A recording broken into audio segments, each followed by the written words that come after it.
Welcome back. This is Brian Stillman with BeTerrific. We're at NAB 2019 New York here at the Jacob Javits Convention Center. I'm with Jacqueline Lennon. She is with the Video Call Center.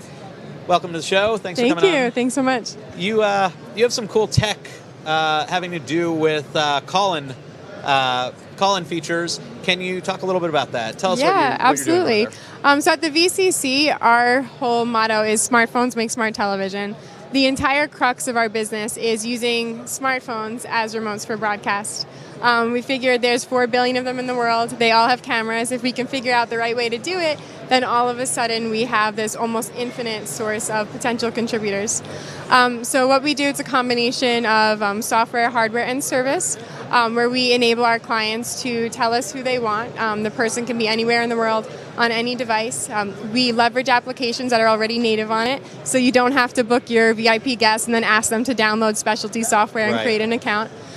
So we take the apps that are already there, we make them a little bit better, and then we optimize the call for connection. We have software that runs in the background to make sure that the calls are always running hot, using the maximum bandwidth they have available instead of diminishing like consumer apps tend to do.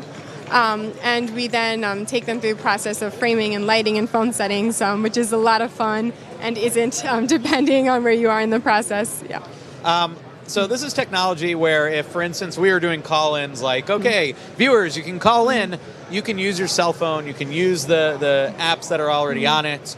That call will come in, it'll hit your tech, which is a box that we would have installed in our studio or wherever, maybe here. Walk me through the process. What's happening in terms of, okay, we've got Dave in Tallahassee who's supposed to call in at noon later, what happens? Right. So if we have Dave in Tallahassee, we know who he is, we know when he's calling in, then what we'll do is we will text Dave's phone. He'll receive a link. He'll click on that link, and immediately we'll know what type of phone he has. We'll know which applications are already native on it. We'll reach out to him, connect, assess his connection, see if we need to change applications, see if there's any phone settings that aren't working to our benefit, and then we'll gracefully take Dave through the process of, okay, show us around your room, let us find the best spot to do it. However, if you didn't have Dave set up and instead you wanted to say, hey, everybody watching this stream, if you want to come talk to us, go to callbeterrific.com.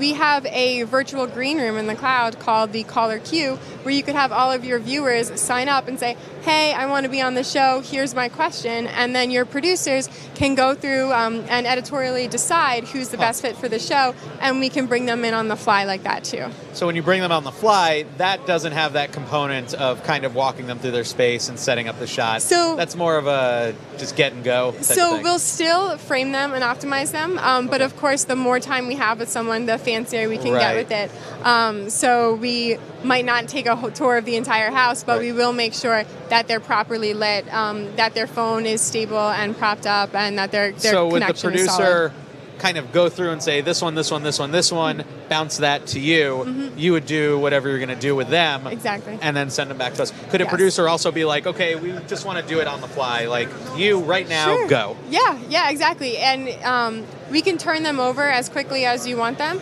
and we do it to your standards. So if we have people prop up their phones. If you want people holding their phones, then we'll have them holding their phones. We're meant to be a tool for creators. We're not meant to impose anything on you.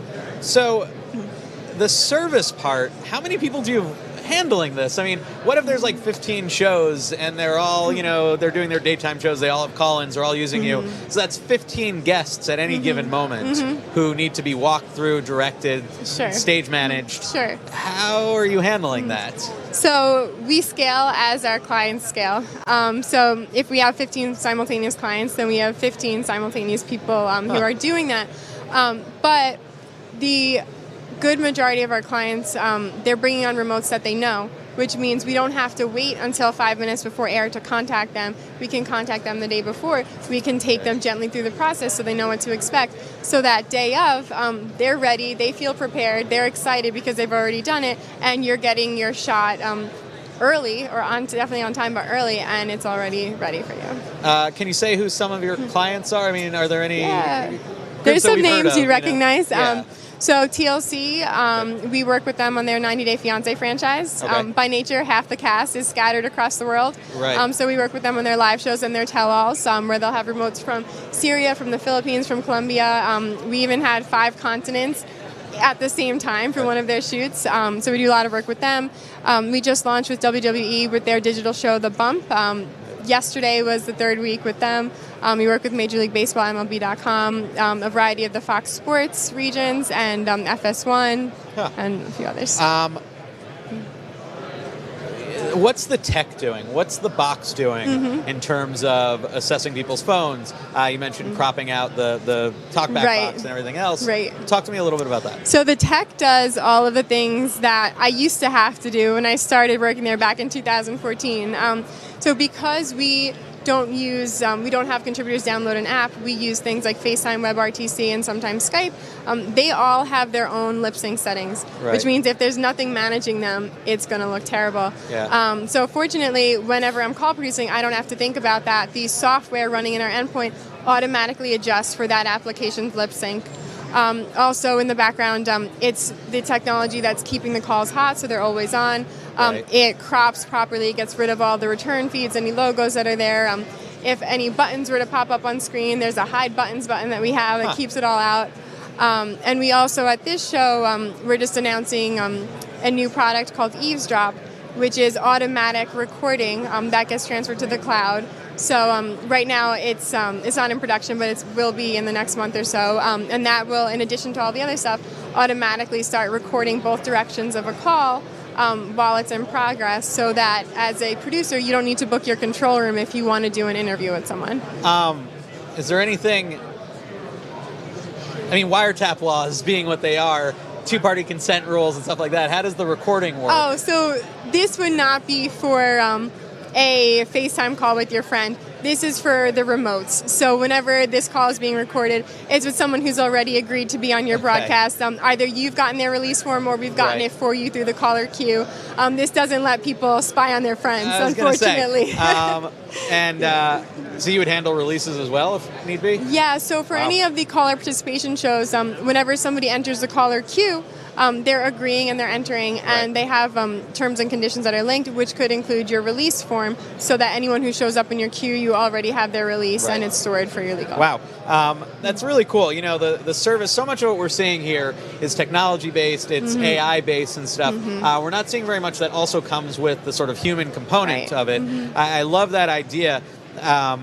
So often I'll do things, people will talk to me and they'll say, how can we do better streaming? How can we make this look better? I'll say, like, well, don't have the window right behind you. Don't have the brightest light source, because your camera, the auto exposure on your phone's camera, on your computer's camera, is going to see that, drop it way down. You're going to be a little blob in the middle of the screen. Silhouette, yeah. Being able to direct people to get in front of a window so that it's shining on them instead of behind them, little things like that, I think is a really interesting take on it all.